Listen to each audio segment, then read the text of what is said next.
Hello music fans, you're watching Death by Unicorn, where we talk about metal, rock, and prog music, and today I'm talking about 8 new albums that came out on April 12th, 2025 in my segment called New Music's Alive in 2025. I'm going to give you my quick first impressions of these new albums, and I'll talk about them in my order of preference, starting with Flummox and their album Southern Progress. This is the 5th album by this American band. It's avant-garde, progressive, stoner doom metal with alternative, psychedelic, southern rock, and art rock influences.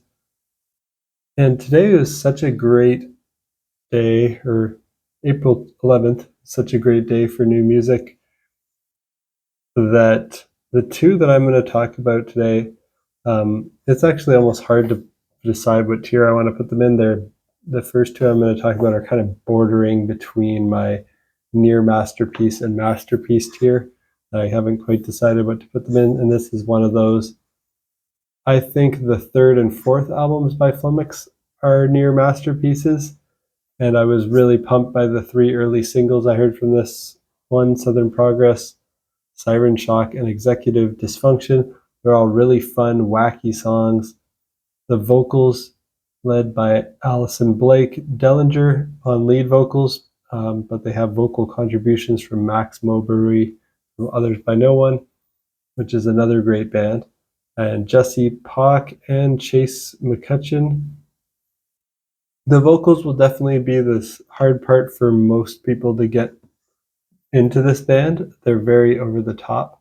There's a mix of harsh vocal screams, shouts, and clean singing. There's a lot of shout singing. It sounds kind of goofy, but I think it's actually really fun. Now, the Bandcamp description of this one says, Flummox returns in 2025 with their most obnoxious album yet, during a time when we most need them. The Tennessee-based genre-fluid collective brings you Southern Progress, a satirical and scathing critique of Christian nationalism, fascism, and collective trauma, written by a band of queers living in the Bible Belt. So definitely an interesting concept. Listen to this if you're a fan of weirder and more eclectic stuff like Others by No One, Mr. Bungle, Primus, Between the Buried and Me, Native Construct, and Haken. You want to hear those kinds of bands mixed with some Black Sabbath and doom metal, mixed with some black metal blast beats even from time to time, but also sprinkling in some circus music, some southern rock, some bluegrass sounds. This album is an amazing journey to listen to. My favorite track at the moment is Executive Dysfunction, but every track is great for me, and like I said, I'm on the border between giving this near masterpiece or even my full masterpiece rating. I need to listen to it more to decide. So needless to say, this is currently in my top 4 albums of the year right now, along with Jacob Roberge, Dream Theater, and another one that came out on the same day as this that I'm going to mention next. I think it's the best album Flummox ever made, and they already have a really solid output, and I really just need to listen to it more. I think there are like repeating musical themes that I need to sink my teeth into. I also want to follow the concept and all the lyrics more closely. So far I only listened to it twice as of the recording of this video, but I already know it's really good. Maybe I'll have to do full length album reviews. I haven't done any this year. I've just been busy. Just want to give my quick first impressions. But yeah, really love it. Great job, Flummox gang, on this one. Next up, I want to talk about Benthos and their album From Nothing. This is the 2nd album by this Italian band, and this is progressive metalcore. It's got some gent, some mathcore, post-hardcore, experimental influences in there. Another one that I'm putting on right on the border between near masterpiece and masterpiece. Haven't decided yet. Their debut album I consider a near masterpiece, and the early release singles from this also were probably the best set of early release singles I heard all year. So I was really excited for these. They had Let Me Plunge, As a Cordyceps, Fossil, and Pure. Definitely check this album out if you're a fan of The Contortionist, The Dillinger Escape Plan, Tesseract, and Protest the Hero. Those are four of my all-time favorite bands right there. So I, of course, was excited for this. Their clean vocals in Benthos, they have this higher pitch, almost emo sound of Dan Tompkins and Ash O'Hara from Tesseract and Rhodey Walker from Protest the Hero. Their harsh vocals have that mathcore chaos to them, reminiscent of Greg Puciato from the Dillinger Escape Plan. The performances by the instrumentalists are out of this world. Sick drum grooves, bass lines, amazing guitar work, great production, and most importantly, amazing composition and great vocal melodies. So the whole album did not disappoint. They outdid their amazing debut album, which was already a near masterpiece. And I'm on the border here between near masterpiece or full masterpiece rating, but I need to listen more to decide. And of course, this is also currently in my top 4 albums of the year, along with Jacob Robert's Dream Theater and Flummox. They'll be duking it out for who's going to win album of the year. Although it's still early in the year, like there could be many others that come around and rival all of these ones. Really fun listen as well by Benthos. A must listen to progressive metal fans, both Flummox and Benthos. You have to like stuff that's a little extreme. Neither of them are extreme the whole way. They have a nice mix of clean vocals and harsh, but you have to be able to deal with the harsh vocals to listen to these bands. But if you can get past that, these are just amazing bands. Or if you're into that, you should like this. Yeah, they're both sitting in that kind of in between state where they're not. They do enough clean vocals that fans of just like intense, brutal music that only want harsh screams would probably find them too catchy and singy. And then they do enough harsh vocals that people that don't like harsh vocals at all would probably find it too much. So they're kind of in that weird like in between harsh and clean on these albums by Benthos and Flummox. Next up, I want to talk about the Mars Volta and their album Lucro, Sucio, Los Ojos del Vacio. Sorry, I don't speak Spanish, so I don't know what that means. I could have probably looked it up, but I was just too lazy. And that's the 9th album by this American band, and they're an amazing progressive rock band. This is kind of progressive art rock. They've got some Latin rock, psychedelic rock, pop even, electronic and experimental influences in here. I'm putting this one in my excellent tier. They performed this whole album live before they even announced its upcoming release while they were opening for Deftones. So I had already watched the live performance of it on YouTube. I heard the live versions of this before the album release. I was really interested in it. Live, they had Terry Genderbender doing backing vocals, which added a cool dual vocal sound. That's not on the album, though. The album itself is more progressive than their last couple albums, but still not quite as out there as some of their early stuff. On their last couple albums, they honed in their craziness. They focused more on songwriting, on their self-titled in particular. They brought in more Latin influences and had more stripped-down songs. This sounds a bit like a continuation of that sound on their self-titled album, but it brings in some more elements from their past and also some new elements. And they really focus a lot on synthesizer pads, on textures behind each track, giving this album a much more electronic feel. It's progressive and experimental while remaining very easy to listen to and quite accessible. The Iron Rose, for example, is a great song. It feels like almost more of a pop song. It's kind of catchy. Alba del Orate is a really cool song. Cue the Sun might be my favorite right now, and that comes that Alba del Orate song. It kind of flows into it. So the vibes of this remind me of some Porcupine Tree sounding stuff, like when Porcupine Tree does like dark sounding electronic music. That's what the vibes on this Mars Volta album remind me of. Some parts also remind me of King Crimson, like certain guitar parts and the use of horns in songs like En Lazen las Tinieblas. The whole album flows from one track to the next, so it feels like a concept album. There's still lots of nice variety and changes from track to track over the 18 tracks. And yeah, a lot of the song titles are in Spanish, but a lot of the lyrics, I think most of them are in English. I didn't do like a full analysis of all the lyrics, but I think a lot of the lyrics were in English, if I recall correctly, after a couple listens here. Each track here, with this being an 18-track album, each track is actually really short and to the point, so that's kind of unique for a prog band. Like there are tracks like 2 minutes long, 3 minutes long, 4 minutes. There's maybe one that's over 5 minutes, but no really long songs, nothing over 6 minutes. A lot in the 3 and 4 minute mark, and even 2 minute songs. But they all kind of flow, and just like it feels like one big song where every song flows to the next, and the ending of one ties into the beginning of the next. So really cool listen. Great job, Mars Volta. Not sure yet how I feel about it. It's definitely really different. I'm putting it in my excellent tier, but yeah, hard to decide how I feel about it compared to their other work. But I think I enjoyed it a lot better than the last couple of releases by them.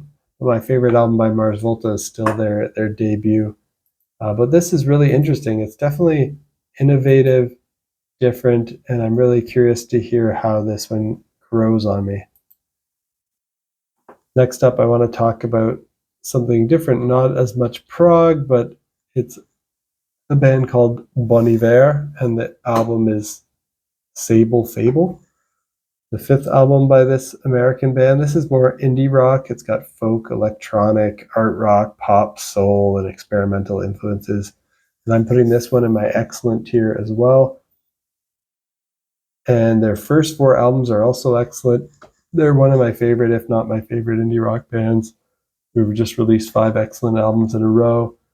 This album is actually a continuation of the Sable EP from 2024, which was a very good EP, and it includes that EP as a separate disc. So if you like that EP, I think you'll like this. It kind of continues the sound established on that.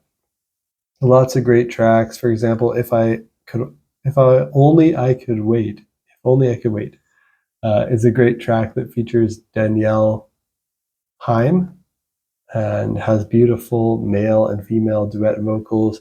And really, it's just a lot of beautiful, beautiful music, very atmospheric, soundscapey, great vocal melodies, vocal harmonies. A lot of the songs sound like they could be written initially like just kind of like as acoustic folk songs with pretty basic chord progressions, but then they get these nice finger picking patterns, and they get these beautiful soundscapes and production built around them with electronic ambience, and then they get these big harmonies and soulful harmonies going on, and some like production experimentation, and yeah, really cool sound from Bon Iver here. Next up, I've got 3 albums that I'm kind of on the border. Again, I'm usually I put every album into one of my tiers before I do this, but there's 3 that I'm on the border between very good and excellent on that I want to mention now. First up is Glass Hammer with their album Rogue. This is the 22nd album by this American band. And this one's symphonic progressive rock. It's got some space rock, psychedelic rock influences in there. And this band, Glass Hammer, put their debut out way back in 1993. So they've been going on for a long time here.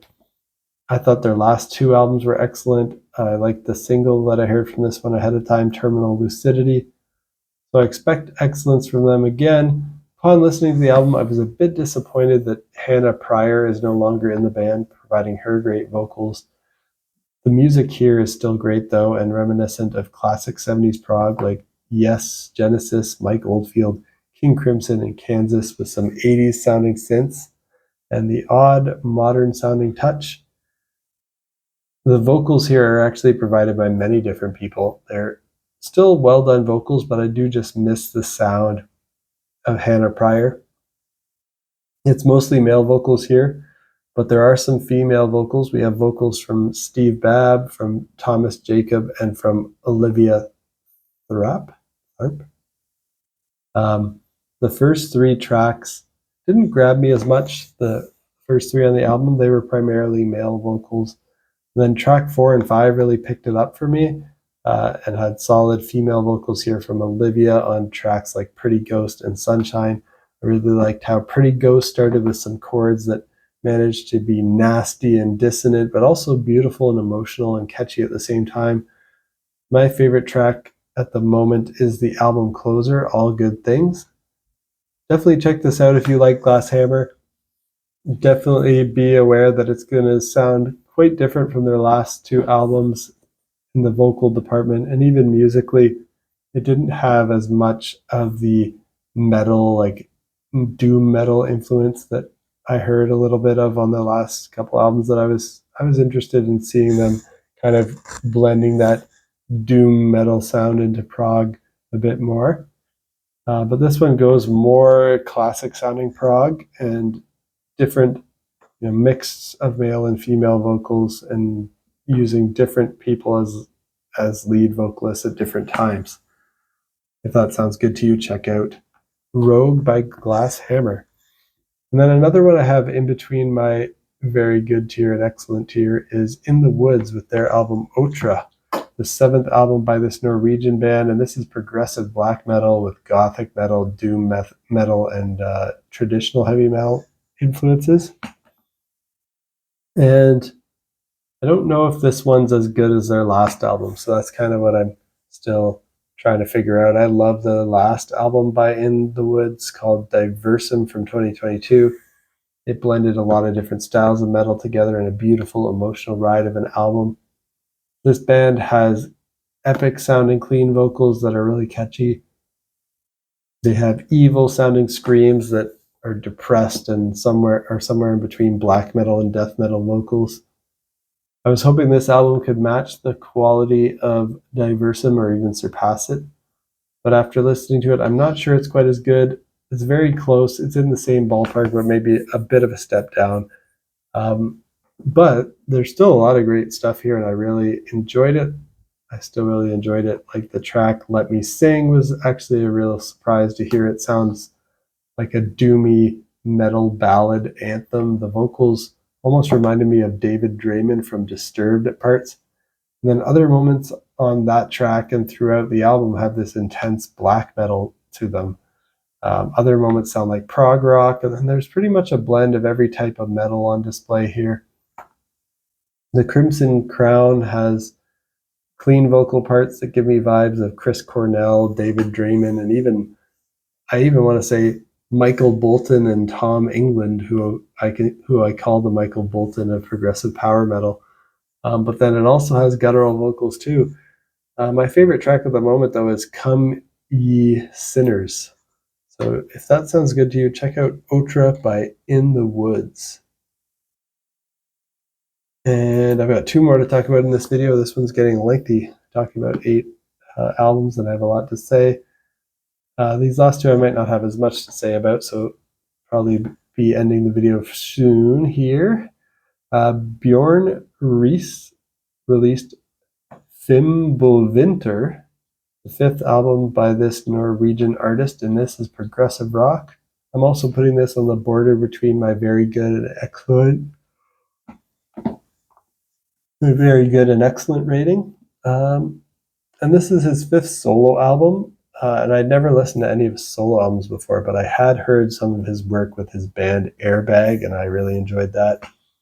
I heard the early release single from this one called Gone. I enjoyed that, put this on my list. And this whole album is really solid. If you're a fan of Porcupine Tree, Radiohead, Pink Floyd, and Riverside, it reminds me most of Porcupine Tree, though.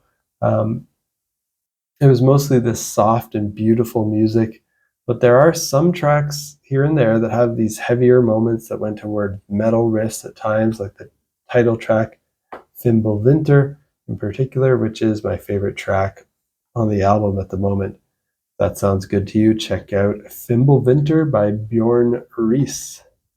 And last one I want to talk about is by Epica, and the album is called Aspiral, and it's the 9th album by this Dutch band. They're symphonic metal with progressive metal, power metal, alternative metal, and melodic death metal influences. I'm not a huge fan of Epica, but I'm also not really a huge fan of the symphonic metal genre in general. But I thought their most recent EP, The Alchemy Project, was very good. And I enjoy the early release single, Cross the Divide. Decent track. So I put this Epica album on my list to listen to. I enjoyed this album definitely more than I thought I would. I really enjoyed one track in particular, Darkness Dies in Light, A New Age Dawns, Part 7. It's a great track, great guitar parts, great harsh vocals, great female clean vocals. Many other tracks on the album are great too. And while this didn't blow my mind enough to put them on a favorite bands list or anything like that, this made me interested to hear more Epica in the future. So I'm going to put this one in my very good tier. And that's it for my first impressions of these 8 albums that came out on April 11th, 2025. What did you think of these albums? Let me know down in the comments. And did I inspire you to check any of these out that you hadn't heard of, or that you were on the fence about listening to, but you enjoy my description? I also like if I turn people on to new music. So let me know what you think of it if you check it out, and let me know if you heard anything else that came out recently that you think I might enjoy. And if you like metal, rock, and prog, hit that like button, hit that subscribe button, and stay tuned for next time, because I'm always talking about great new releases in the genre. Next time, I'll be talking about new albums coming out from Terra Maze, Hawkwind, Lux Terminus, and Melvins. So those are all coming out April 18th. So in about a week's time, shortly after those are out, I'll be posting my first impressions of those. So stay tuned for that, and peace out.